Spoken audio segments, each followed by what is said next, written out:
The first time I saw Kira Voss step into the Galactic Defense Academy's training dome, I thought she was going to die, not metaphorically, mind you. I mean literally, spectacularly, embarrassingly die within the first 5 minutes of her combat assessment. She was small. Laughably small, standing barely 5 feet tall in her ill-fitting academy uniform. She looked like someone had accidentally shipped a child to our military installation instead of an actual cadet. Her auburn hair was pulled back in what humans call a ponytail, and her green eyes held this peculiar glint that I would later recognize as barely contained violence. "Is this some kind of joke?" Commander Thax 9 muttered through his breathing apparatus. The Zenthari officer's 6 eyes all focused on the diminutive human with obvious disdain.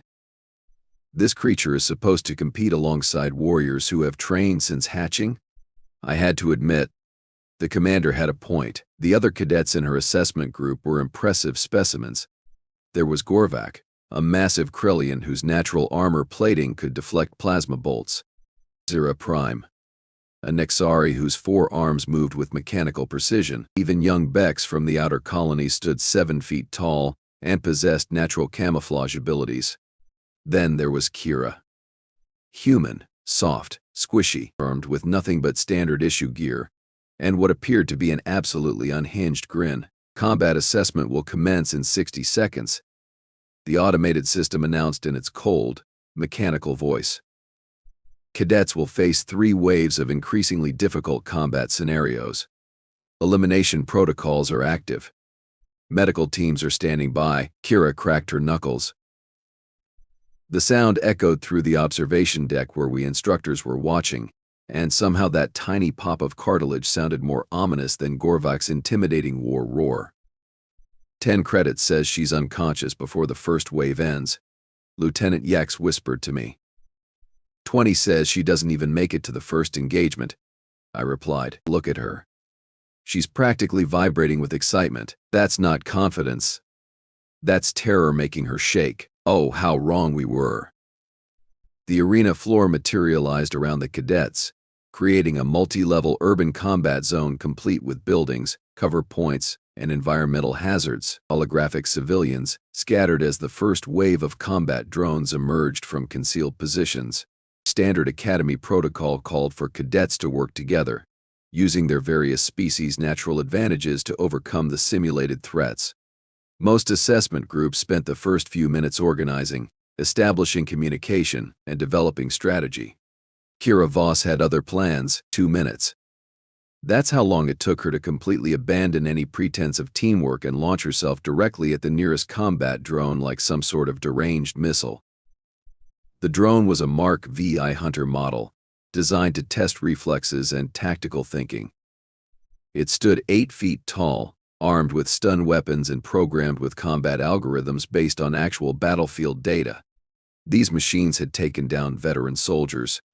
Kira hit it with a flying tackle that would have made a Terran rugby player weep with pride. What is she doing? Commander Thax 9's voice cracked with disbelief. Has she lost her mind? The drone stumbled backward under her unexpected assault, its sensors clearly not programmed to deal with such an aggressively suicidal approach. While it tried to recalibrate, Kira had already scrambled up its torso like some sort of feral climbing creature. Her combat knife appeared in her hand with fluid precision, and she drove it directly into the machine's central processing unit. Sparks flew. The drone collapsed. First kill. 2 minutes, 17 seconds. Lucky strike, I muttered. Though I noticed my voice lacked conviction, she caught it off guard. Won't happen again. The other cadets were staring at her with expressions ranging from admiration to horror. Gorvak actually took a step backward, which was impressive considering his species literally had no concept of retreat in their genetic makeup. Nice warm-up, Kira called cheerfully to her teammates, wiping machine oil off her blade. Anyone else feeling pumped? Wave 2 launched immediately. This time, the arena spawned 6 drones simultaneously, each programmed with adaptive learning protocols based on the destruction of their predecessor. They moved with coordinated precision, establishing crossfire patterns and utilizing advanced tactical formations. And now she's finished, Lieutenant Yex said with satisfaction. No way she survives 6 units working together. Kira studied the approaching enemies for exactly 3 seconds. Then she grinned. And that grin was absolutely terrifying. "Hey Gorvak," she called to the massive Krellian, "I think you can make some noise?" The confused warrior let out an enormous bellow that shook dust from the artificial buildings.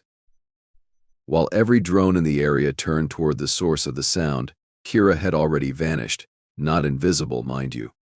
Humans don't possess natural camouflage abilities. But somehow, in the span of that 3-second distraction, she had managed to position herself in the one blind spot that all 6 drones couldn't cover simultaneously. What followed was less like combat and more like watching a particularly violent dance performance. She moved through those machines like liquid death, never staying in one position long enough for their targeting systems to lock on.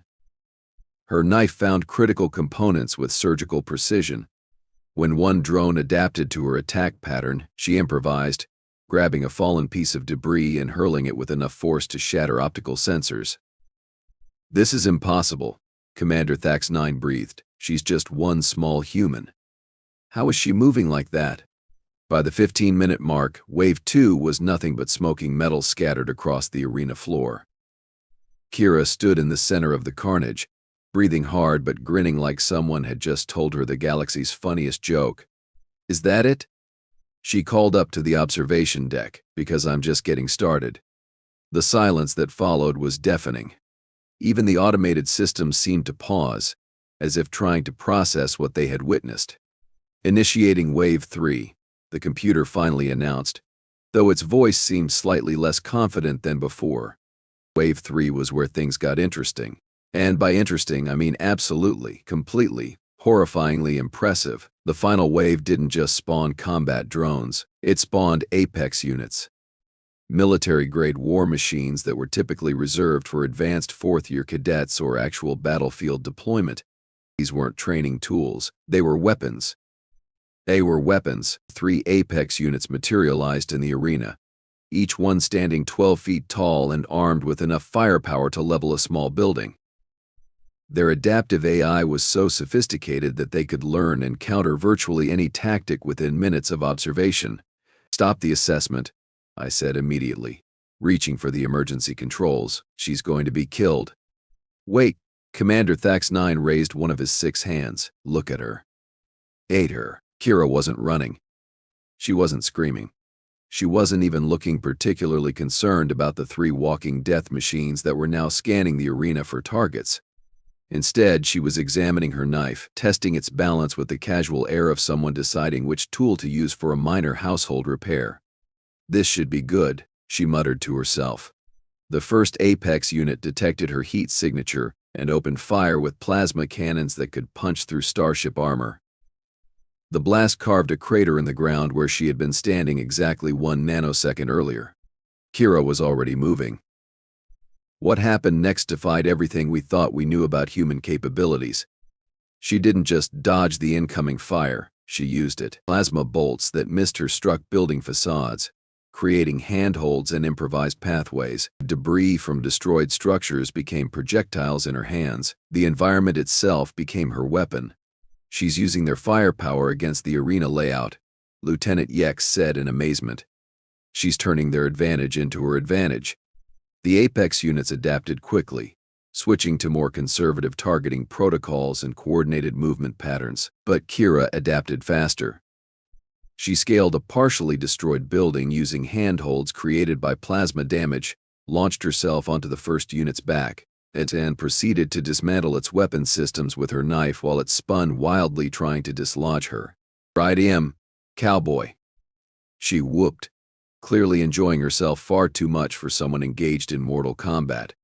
The second unit tried to assist its companion by firing at Kira's position. She used the first machine as a shield, directing its movement so that friendly fire disabled its targeting array. When it stumbled, she leaped to the second unit, leaving the first one blinded and confused. By this point, the other cadets had stopped trying to participate in the assessment. They were simply standing there, watching in slack-jawed amazement as this tiny human systematically dismantled 3 military-grade war machines with nothing but a knife and improvised tactics, and what appeared to be an absolutely gleeful disregard for her own safety. 37 minutes, Commander Thax 9 announced unnecessarily. She's been in combat for 37 minutes straight. The final Apex unit, having observed the destruction of its companions, attempted a different strategy.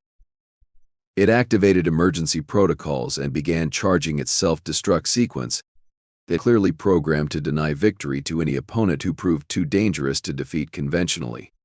"Now that's just rude," Kira commented, hanging upside down from the machine's sensor array. "You guys really don't like losing, do you?" She had perhaps 10 seconds before the explosion would vaporize everything within a 50-meter radius. Any sane person would have run. Any trained soldier would have sought cover. Kira Voss laughed and dove directly into the machine's chest cavity. The explosion, when it came, was brilliant and contained.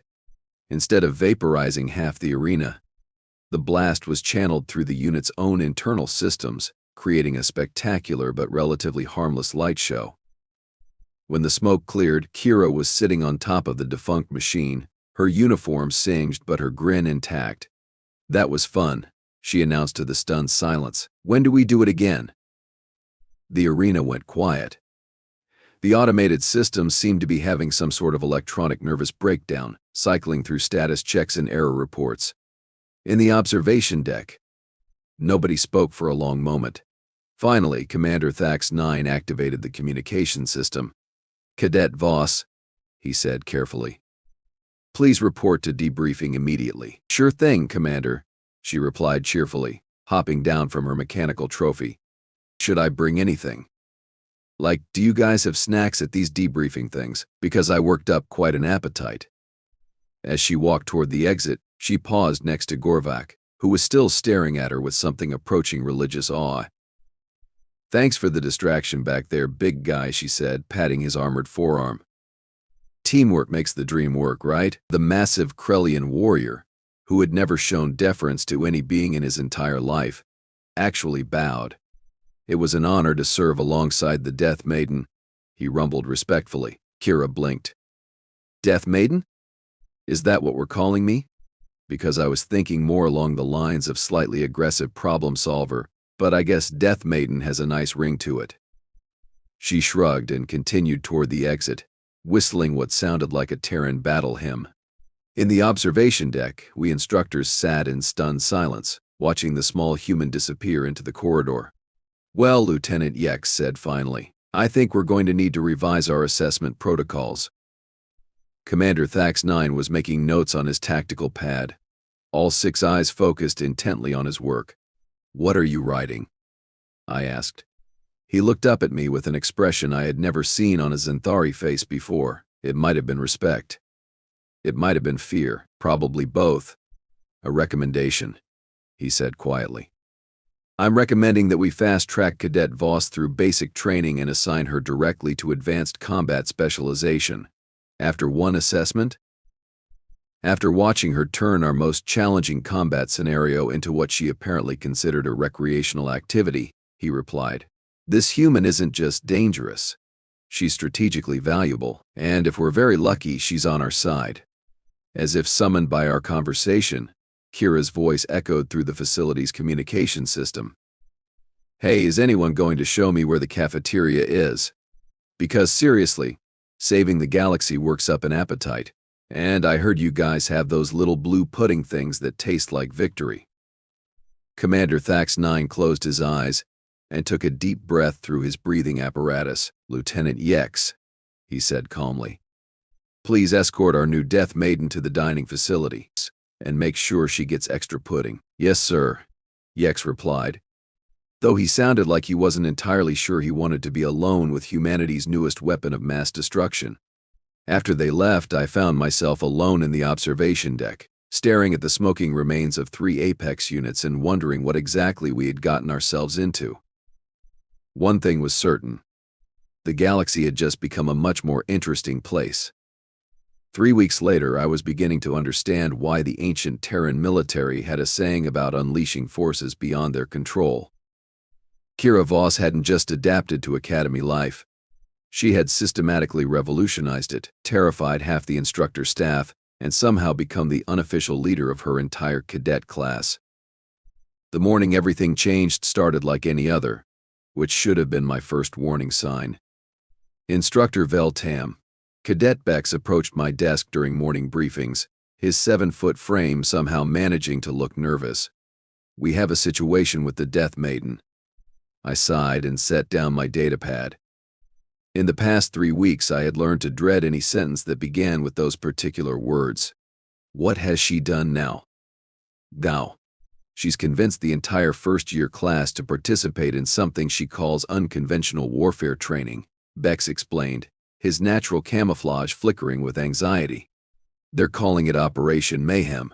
Operation Mayhem? I repeated slowly, feeling a familiar knot forming in my digestive tract. It defined unconventional warfare training. Before Bex could answer, the Academy's emergency alert system activated, bathing the corridor in pulsing red light. "All instructors report to Strategic Command immediately. This is not a drill." Repeat, "This is not a drill."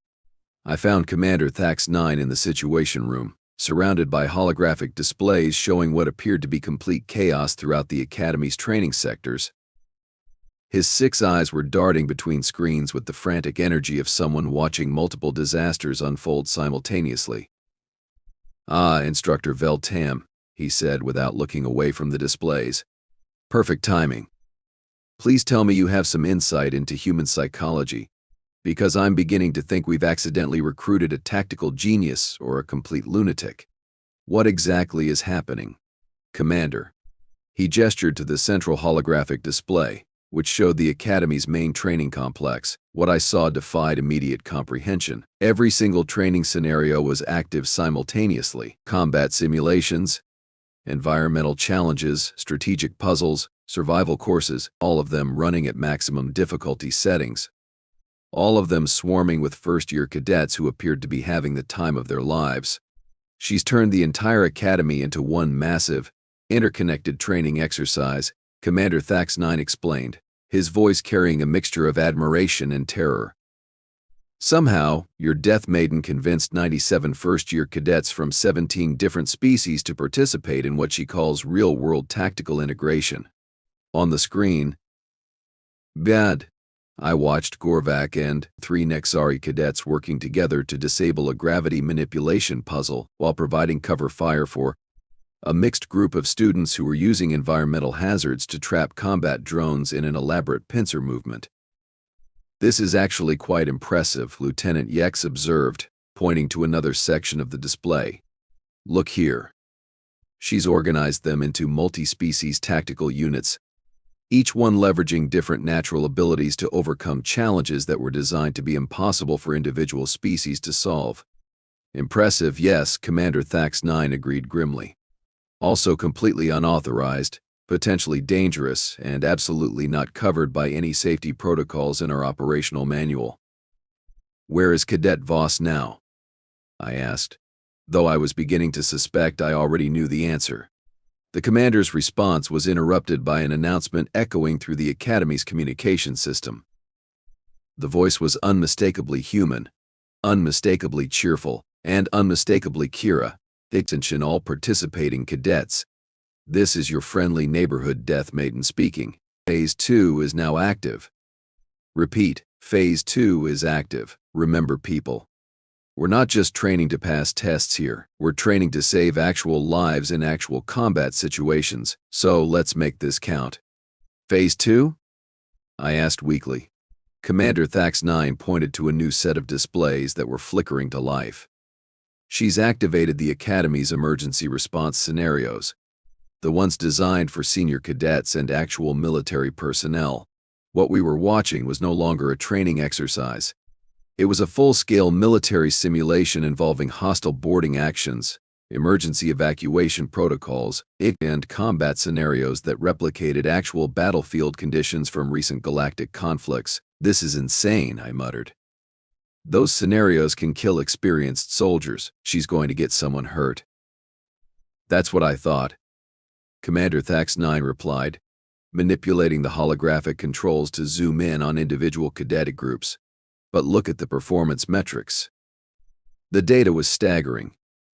Completion rates were 3 times higher than average senior cadet performance. Injury reports were actually lower than normal training exercises. Most impressive of all, the interspecies cooperation scores were literally off the charts. How is this possible? Because she's not just training them individually, Lieutenant Yex said, his voice filled with growing excitement. She's training them as a unified tactical force, every species' strength covering another's weakness, every natural ability being used to maximum advantage. On screen, we watched a group of Krellian heavy assault specialists providing mobile cover for delicate Zinthari technical experts who were defusing explosive obstacles, while aerial reconnaissance from winged Skyrian cadets coordinated strikes from long-range Nexari precision specialists. It was beautiful. It was terrifying. It was absolutely, completely unprecedented. And then the real emergency started. Commander. A new voice crackled through the communication system. This one belonged to Captain Drex, the Academy's senior tactical officer. We have incoming. 3 hostile vessels just dropped out of hyperspace. They're broadcasting raider signatures and demanding surrender. The room went silent, except for the hum of holographic projectors and the distant sound of emergency klaxons beginning to wail throughout the Academy. Real hostiles? I asked stupidly, as if hoping I had misheard. Real hostiles. Commander Thax 9 confirmed, his voice grim. Captain Drex, what's our defensive status? Not good, sir. The Academy's primary defense grid is offline for scheduled maintenance. Security forces are at minimum staffing due to the sector conference. Estimated hostile strength suggests we're facing professional military assets, not standard pirates. Time to orbital bombardment capability? 18 minutes, sir. 18 minutes. The Academy held over 3,000 students, staff, and personnel. Evacuation procedures alone would take 30 minutes under optimal conditions, and we were anything but optimal. Issued general evacuation orders. Commander Thax 9 commanded all non-essential personnel to emergency shelters. Combat-ready staff to defensive positions, sir. Captain Drex's voice carried a note of uncertainty. What about the first-year cadets? They're scattered throughout the training complex in some sort of unauthorized exercise. Before the commander could respond, Kira's voice once again filled the Academy's communication system.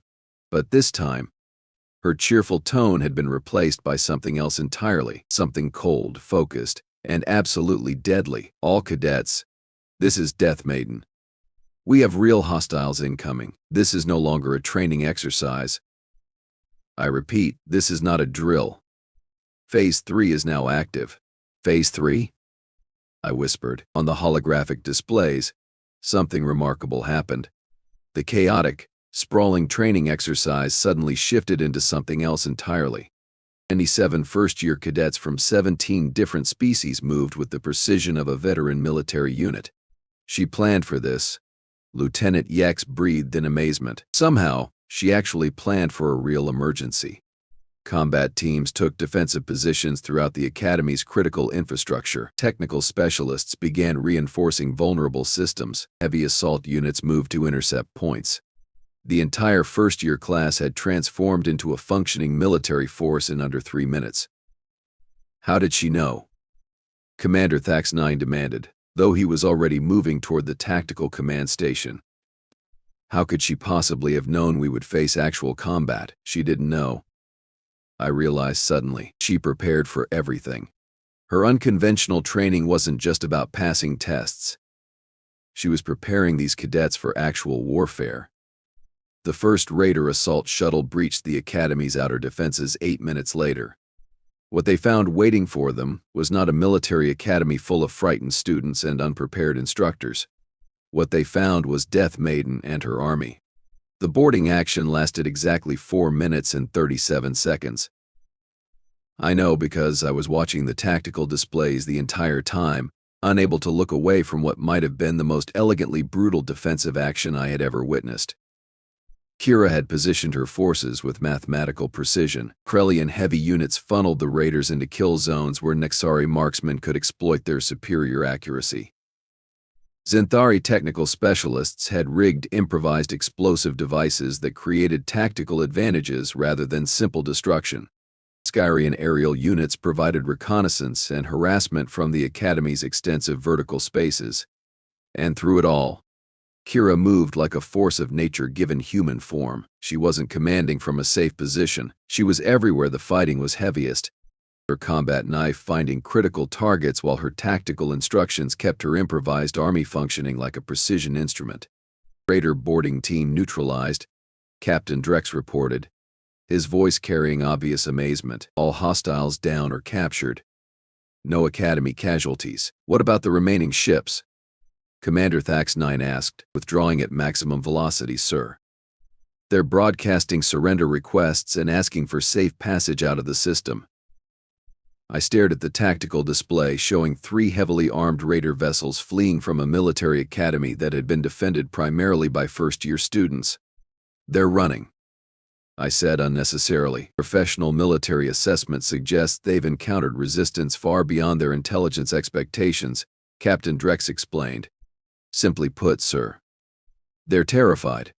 2 hours later, I found Kira in the Academy's medical bay, getting a minor plasma burn treated while she filled out what appeared to be standard post-combat reports. She was humming again, that same cheerful tune she had been whistling after her assessment 3 weeks ago. Cadet Voss, I said formally, approaching her medical station.